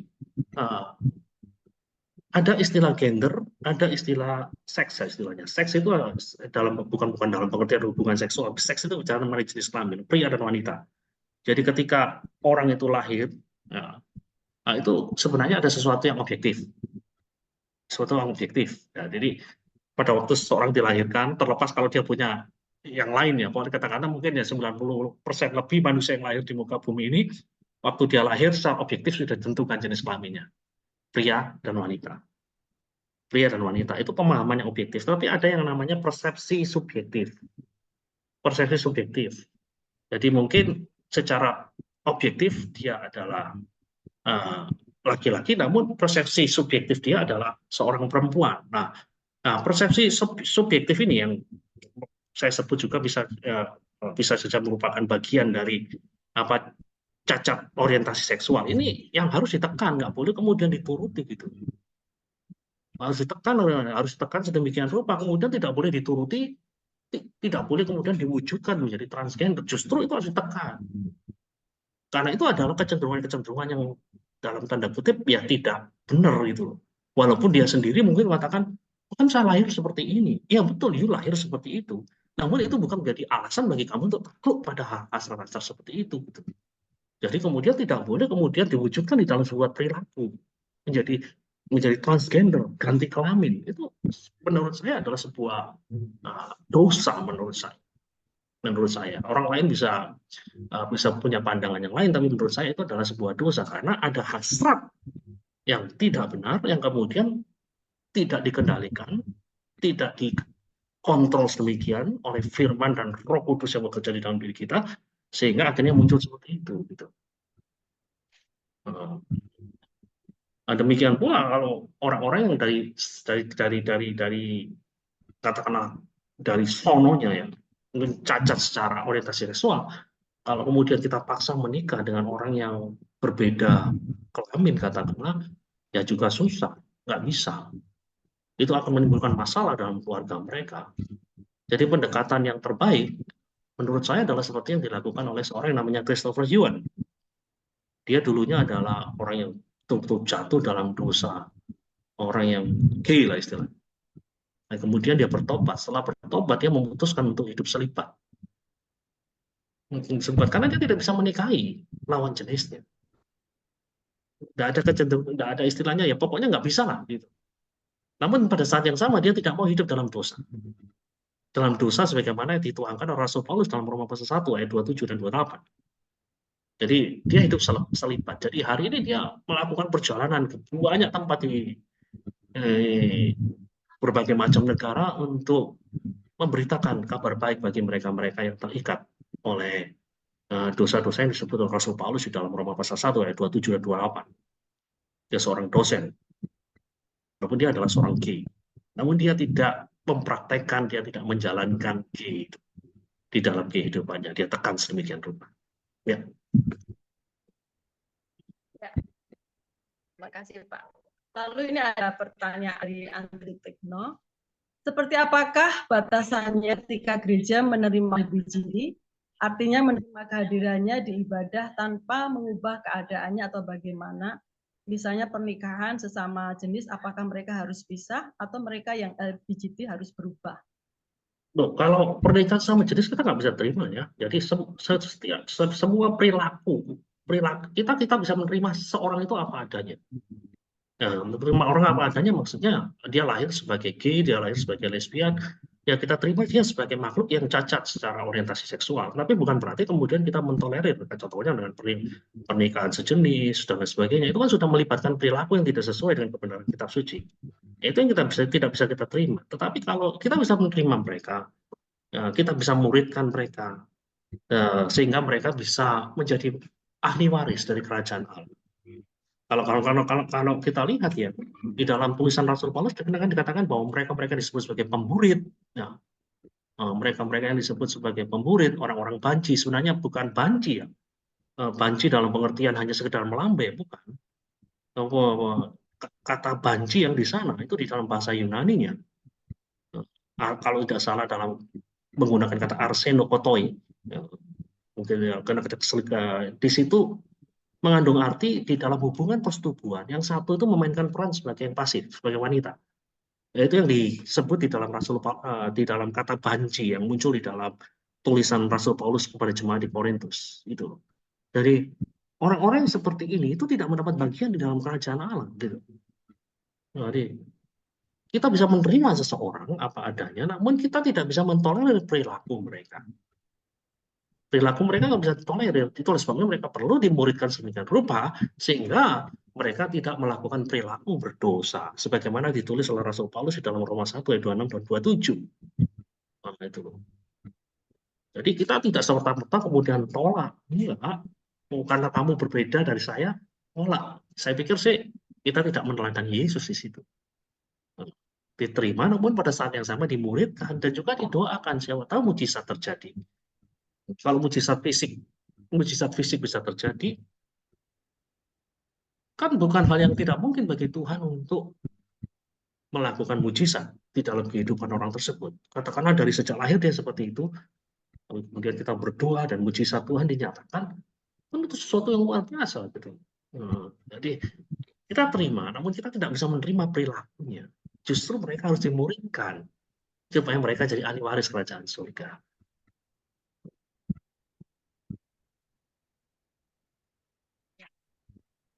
Berikutnya Pak. Maaf Pak, tadi saya terlambat masuk. Karena masih sambil merawat orang tua Om. Pertanyaannya, lahirnya komunitas gereja ini karena apa ya? Kok seperti karena clash dengan kebenaran sejati yang diajarkan firman Tuhan, sehingga comot-comot firman sesuai kenyamanan mereka sendiri. Ini dari Gagat. Ya, semua ajaran heterodoks itu lahir oleh karena ketidakpuasan dengan praktek atau ajaran gereja. Bidat pun demikian. Bidat pun lahir oleh karena nggak puas. Kok gereja kayak gini ya? Nah, contoh tadi, yang bagian terakhir nomor 5. Kenapa yang mau gereja itu hanya pusing masalah yang surga-surga, sementara yang di dunia dilupakan. Jadi nggak puas, jadi mereka coba untuk membangun sebuah sistem yang lain. Nah, kemudian masalah keteladanan Yesus. Gereja tidak puas, orang menyembah Yesus tapi dalam hidupnya nggak mencerminkan Yesus, seperti yang dikatakan oleh Mahatma Gandhi. Aku suka Yesusmu, tapi aku tidak suka orang Kristenmu, karena orang Kristenmu tidak menyerupai Yesusmu. Itu kan kata-kata yang pedas sekali, saudara-saudara. Aku suka Yesusmu, tapi aku tidak suka orang Kristenmu, karena orang Kristenmu tidak menyerupai Yesusmu. Nah, jadi hal-hal semacam ini lahir oleh karena ketidakpuasan dengan praktek-praktek yang ada di dalam gereja kita gitu. Jadi ada orang-orang yang coba kemudian dalam tanda kutip mencoba dalam tanda kutip memberontak dengan status quo, mencoba untuk mencari jalan sendiri sehingga akhirnya muncul ya versi-versi kekristenan sebagaimana yang kita lihat sekarang.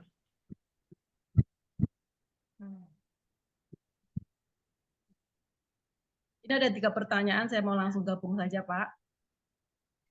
Berarti gereja progresif ini sudah menyimpang di kebenaran paling mendasarnya ya Pak. Lalu apa dampaknya kekristenan ini untuk kita? Kemudian Pak, memang nama gereja progresif ini contohnya apa? Enggak. Yang terakhir dulu ya.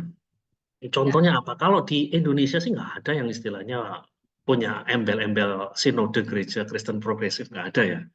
Nah, kalau di Amerika sana memang ada semacam asosiasi ya, seperti Center for Progressive Christianity. Jadi mereka memang terang-terangan menyebut dirinya sebagai bagian daripada kekristenan progresif. Di Australia juga ada. Dari waktu-waktu mereka punya konferensi-konferensi, pertemuan-pertemuan. Kalau di Indonesia sih, ya mungkin ya belum ada. Itu karena adanya karena mungkin letupan-letupan yang dibawa oleh Brian. Seandainya Brian tidak ngomong itu, ya mungkin ya kita ya tenang-tenang saja gitu loh. Nah, itu. Kemudian yang kedua tadi, menyimpang dari hal yang mendasar, ya betul. Ketika Kristus tidak lagi dipandang sebagai Allah, itu menyalahi apa yang dikatakan di dalam pengakuan iman Nisea. Dalam pengakuan iman Nisea kan dikatakan Yesus sebagai putra itu setara dengan Bapa di dalam hakikat. Karena dia setara dengan Bapa, sehakikat dengan Bapa, dia layak dan harus menerima puji dan sembah kita. Nah, kalau di dalam kekristenan progresif ini ditiadakan aspek ilahinya, hanya ditonjolkan aspek manusiawinya. Nah, itu nanti mengulang apa yang disebut dengan ya bidat seperti Ebionit. Ebionit itu memahami bahwa Yesus itu hanya sekedar manusia biasa saja yang begitu luar biasa, sanggup mengikuti ketentuan hukum Taurat dengan sempurna, terus sebelumnya dia diangkat jadi Mesias. Jadi ya betul kalau di masa yang lalu itu dianggap sebagai bidat, khususnya pemahamannya mengenai Yesus Kristus hanya dianggap sebagai teladan saja, bukan Allah yang disembah. Nah, kemudian yang kedua dampaknya apa? Ya dampaknya sih ya mungkin dampak di dalam pengajaran yang paling destruktif ya, karena tadi ya, konsep penyembahan terhadap Kristus bisa jadi luntur. Lagu-lagu pemujaan pada Kristus bisa jadi luntur gitu. Nah, padahal kan kita tahu bahwa di dalam kekristenan, Kristus itu menempati posisi yang sentral. Dia bukannya sekedar nabi, dia bukannya sekedar imam besar, dia adalah Allah sendiri. Jadi kalau ini sudah ditiadakan, dampaknya apa ya? Dampaknya ya mereka yang mengatakan tidak bisa lagi disebut sebagai Kristen. Ya. Ada lagi nih Pak. Berarti Kristen progresif tidak bisa dianggap sesat karena cara pandang yang berbeda saja. Mereka menyimpang dari ajaran yang benar dari core tadi. Ini pertanyaan dari JS. Kemudian pertanyaan berikutnya, ada sedikit yang mengganjal. Bapak bilang kita tidak bisa bilang mereka sesat, padahal jelas bahwa menurut mereka keselamatan dapat diperoleh melalui perbuatan baik atau firman Yesus. Ya, kalau dikatakan, saya tidak mengatakan Kristen progresif itu nggak salah ya, salah itu kan jelas sekali ya. Jadi di dalam pertanyaan tanya jawab ini kan akhirnya jelas ya. Saya baru saja menjawab. Jadi ada bagian dari kekristenan yang paling mendasar yang mereka hilangkan itu. Jadi ketika mereka mencoret keilahian Yesus dan hanya memandang Yesus hanya sekedar manusia biasa, ya itu berarti bahwa mereka sebenarnya nggak layak lagi menyebut diri mereka Kristen. Itu jawabannya. Ya. Kalau doktrin keselamatan juga demikian. Doktrin keselamatan, kalau keselamatan itu hanya diperoleh dengan perbuatan baik, manusia dengan kemampuannya sendiri bisa menyelamatkan diri sendiri, itu yang disebut dengan pelagianisme, pengajaran sesat. Jadi jangan Bapak Ibu serta saudara-saudara sekalian salah persepsi dengan apa yang saya sampaikan. Yang saya sampaikan tadi kan saya bicara mengenai responnya, bahwa tidak semua doktrin di dalam gereja itu equal. Jadi kan respon saya terhadap Kristen progresif mengatakan ya, nggak ada kebenaran yang pasti. Saya mengatakan ada kebenaran yang pasti. Dan kebenaran yang pasti itu yang disebut sebagai core, inti dari kekristenan. Tapi di luar inti dari kekristenan itu ada yang namanya margin. Kita boleh berbeda di margin. Tapi kalau kita berbicara mengenai kekristenan progresif, masalahnya bukan hanya masalah margin. Masalahnya juga masalah yang menyangkut inti. Nah, makanya saya katakan tadi, kalau Yesus Kristusnya dianggap sebagai teladan, maka Kristen progresif ini nggak bisa lagi menyebut diri mereka Kristen. Tidak layak menyebut diri mereka Kristen. Itu. Ya, supaya jelas. Kalau mereka tidak lagi tidak bisa disebut sebagai Kristen, ya tadi konsekuensinya ya dianggap sebagai bidat, sama seperti Arianisme, sama seperti Saksi Yehova. Ya, ini yang penting bagi kita. Mudah-mudahan jangan sampai salah persepsi tentang pendapat saya. Terima kasih. Terima kasih Bapak Gani. Bapak Ibu Saudara yang dikasih Tuhan, ini sebenarnya masih ada pertanyaan, tapi berhubung waktunya ini ya, ini materi yang menarik. Mungkin nanti bagaimana kalau mau ada pertanyaan lagi yang belum dibacakan nanti, mungkin bisa menghubungi bagaimana caranya. Saya serahkan nanti kepada DKWN ya.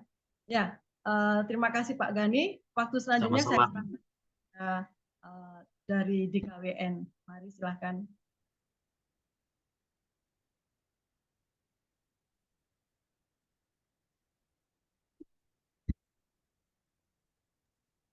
Silakan Bu Gio.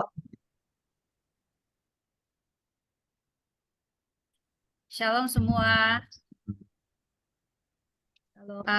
Minta tolong Pak Sutrisno ditayangkan pengumumannya. Terima kasih sekali lagi Bapak Pendeta Gani untuk penjelasannya yang sangat lengkap sekali mengenai Kristen progresif dan banyak hal yang sampai sejarah-sejarahnya yang luar biasa ya. Kita semua nggak sampai berpikir ternyata sejarah dari Kristen progresif seperti itu. Ya, pengumuman yang pertama. Tepung terigu, gula pasir kemasan nggak akan deh tumpah-tumpah. Jadi ini harus dicoba. emak-emak bakalan nangis setelah tahu tips ini. Kenapa nggak dari Pak Sutrisno, tolong.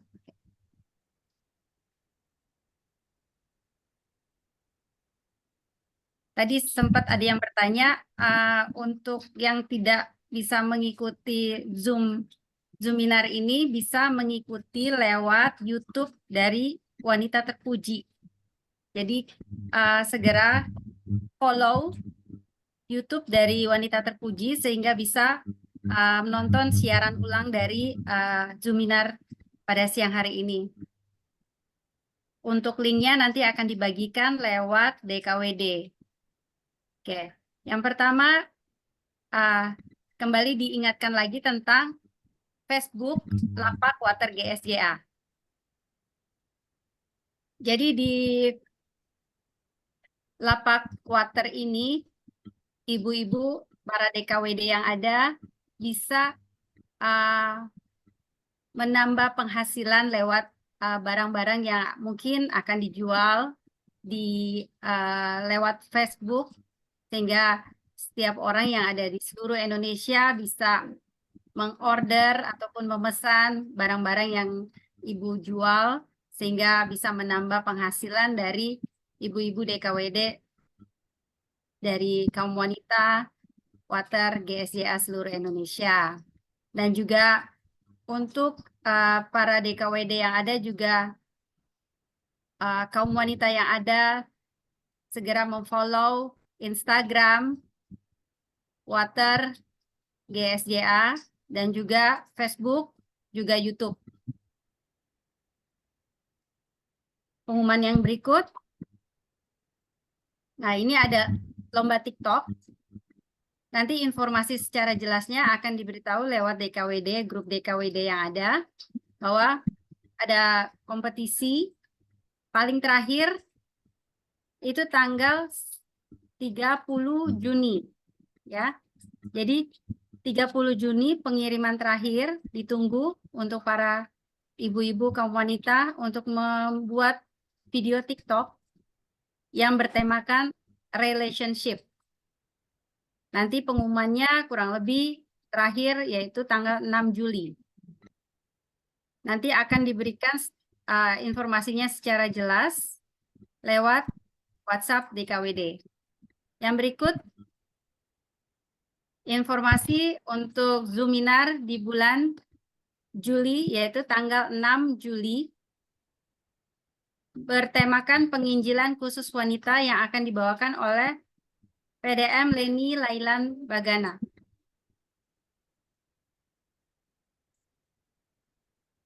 Kembali, nah ini tentang penjualan outer water juga masih bisa ya, segera hubungi DKWD yang ada. Jadi untuk ibu-ibu kaum wanita yang ada di seluruh Indonesia bisa memesan di DKWD masing-masing dan segera outer yang sudah dipesan juga akan dikirim.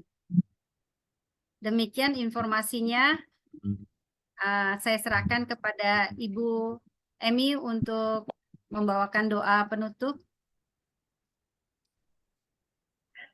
Shalom ibu-ibu semua dan bapak-bapak yang juga mungkin mengikuti seminar ini. Kita bersyukur kepada Tuhan untuk pertolongan Tuhan sehingga seminar ini bisa berjalan dengan baik dan semua kita diberkati. Mari kita sama-sama berdoa sebelum kita mengakhiri seminar pada siang hari ini. Mari kita berdoa.